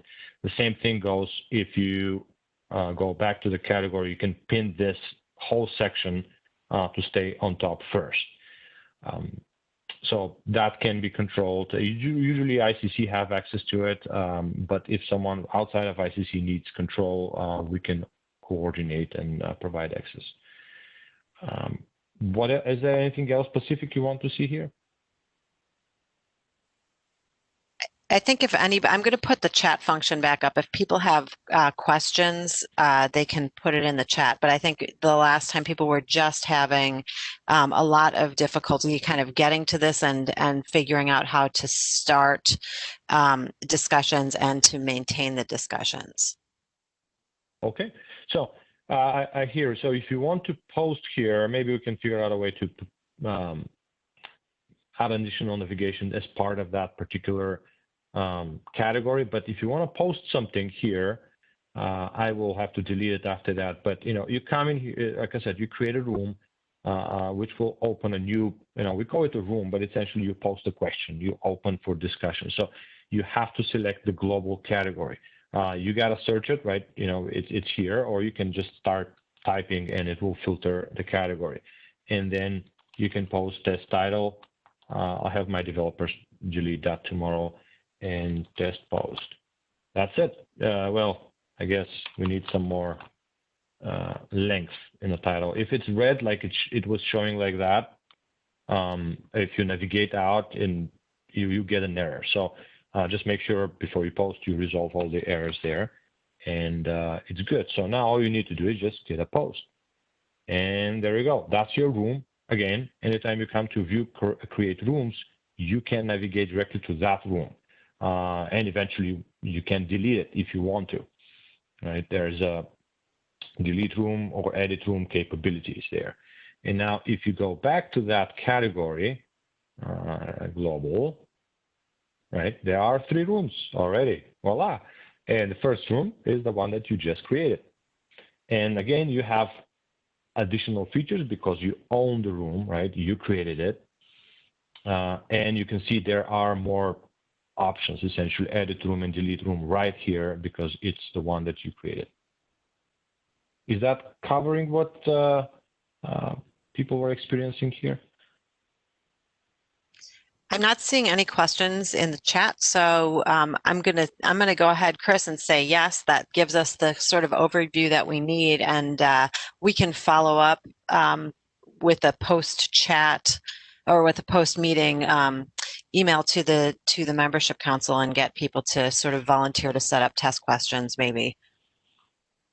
So I think that helps, unless people suddenly put something in the chat window. So thank you, Chris, for joining us and for sitting through the whole meeting to get to get to your tutorial. Yeah, no worries. Feel free to reach out, and we can set up separate sessions just to walk you through if necessary. Yes. Okay. Thank you very much, Chris. That was very informative, actually, and it covered off one of the questions I had trying to access it a month or so ago. Was I couldn't even get to the page that asked me to create the name on it, so I couldn't even get to that spot. So I actually was able to do it a couple of days ago, and you saw one of my posts in there. So that was cool. That's good. Excellent. One thing I wanted to add just before I sign off. If you're browsing through our site and you're not logged in as a user, you might end up navigating to the site as a visitor, right? To the discussion as a visitor, which I think is looking like that.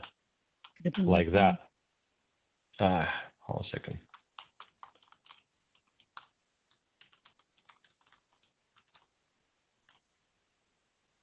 Yeah. So, and here you can also navigate to the categories. This is meant for non-registered users just to view the page. And maybe that's where you're experiencing you can't post things or you can't manage anything because essentially you're not logged in.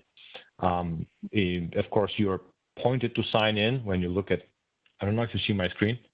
Do you? No. Sorry about that. Oh, you stopped sharing. Okay, let's start sharing. I thought that I was sharing. That's okay. Here we go. Oh, there we go. I hope you see my screen now. Yes. Okay. Yeah, we can see it. Yes. Okay. So that's what I was saying. If you land on this, you are pointed here to the right to sign in. This means you're browsing as a guest. So you can view, you can browse and search, but you cannot participate. So just make sure you sign in, and then you can do everything else. Excellent. Thank you, Chris. Welcome. Okay. So one of the last items on our agenda is just a really brief discussion about the initiatives for 2021. And so actually, I'm going to let Nick take the first 3 of these and provide us a little overview of that. Thanks, Lynn.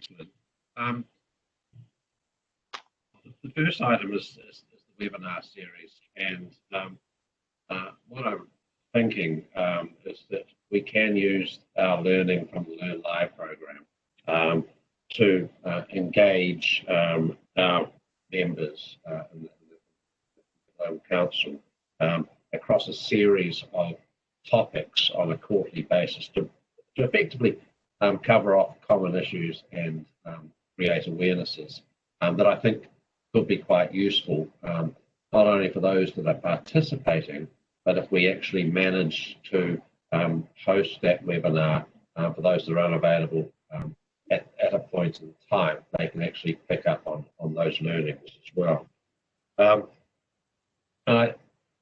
I believe that the next two topics, which I've been working on, conformity assessment, best practices, and skill shortages, potentially are topics that we could use for the webinar vehicle. And in the current environment, things are changing so quickly that it might enable us to collate and collect information and pull those reports together on a current basis. So I guess my proposal is that if we can pull a team together on a number of topics and pose a series of questions for discussion or areas of a particular topic for discussion, we will end up getting a very good body of evidence to create and share with the wider group. And Dave, I mean, you were talking about collaboration before. I mean, the items of interest for WOBO generally sort of align with a number of the topics that we're looking at. So I think there's a good collaboration environment that we could bring together through this webinar series. So just looking at those two top topics, I would be very keen to pull together groups of panelists and start preparing some webinar series for the 2021 year. Now, Judy, would it be possible for you to collate the panelists, or we can put an invitation out to the wider global audience to see if we can get some together? I'm certainly able to help with the coordination and recruiting of panelists, and also we can plug this in through our communications group that will be, they have plans for promoting free and fee-based webinars. These would obviously be free and available, but they would be promoting them throughout the ICC membership. So and hopefully scheduled well in advance, so that there would be a lot of marketing surrounding them. But yes, absolutely willing to help, and ICC can do all of the back end stuff, so that once we have the panelists and topics identified, you guys just need to show up. Okay, well, that's probably it from me. I mean, it'd be great to see a bit of a show of hands as to whether there's a collective interest in that. So I'll put my hand up. and I think what we intend on doing with that is, as I mentioned before, we're going to end up sending a survey out after this, where we're going to encourage people to, we'll have a list of items and people to volunteer for these sort of things and show where their interest in them is. And because it's just a little bit easier to approach it that way than in the meeting here, you try and raise hands and show this and that. So we will look to put together a survey on that and get that sent out in the next week or so, a couple of weeks anyway, and gain some support that way and some resources that way. Thank you for that, Nick. And on that, Judy, I'm just going to let you talk about the last initiative on the list there for the global proposition.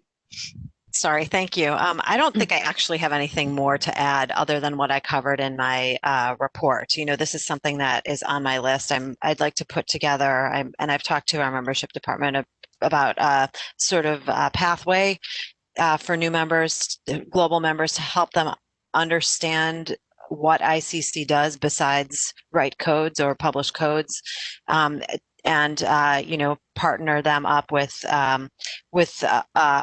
perhaps mentors within the organization, hook this in maybe to the sister chapter program, but really kind of have a pathway that kind of over the course of a year would walk a new member, a new global member through the ICC, and then get them engaged with the Global Membership Council. I have to put that together. And you know, you can probably tell I have a fairly long list of to-do items.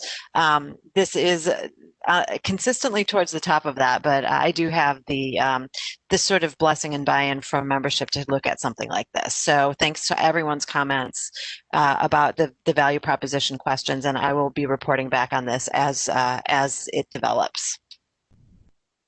Excellent. Thank you, Judy. So we've actually completed the formal part of the meeting agenda. Is there any other business or updates from the floor? If anybody wants to put anything in the chat area, we would look at that. Not seeing anything. Thank you very much, everybody, for participating today. It's been our historic first virtual annual meeting. It's been great to learn a lot of things about the training issues and how things are going in other areas. So thank you very much, and I will ask for somebody to move adjournment of the meeting. I'll move, Lynn. Thank you. Nick, and I'm going to assume Jeff is going to second. All right. Thank you very much, guys. Thank you. And we will send out information on the survey shortly, and information on our next meeting, which would probably be in the new year. Thank you. Thanks a lot, guys. Take it Thank easy. you. Bye. Take care. Bye. Have a good day. Thank you for participating, David. It's been wonderful.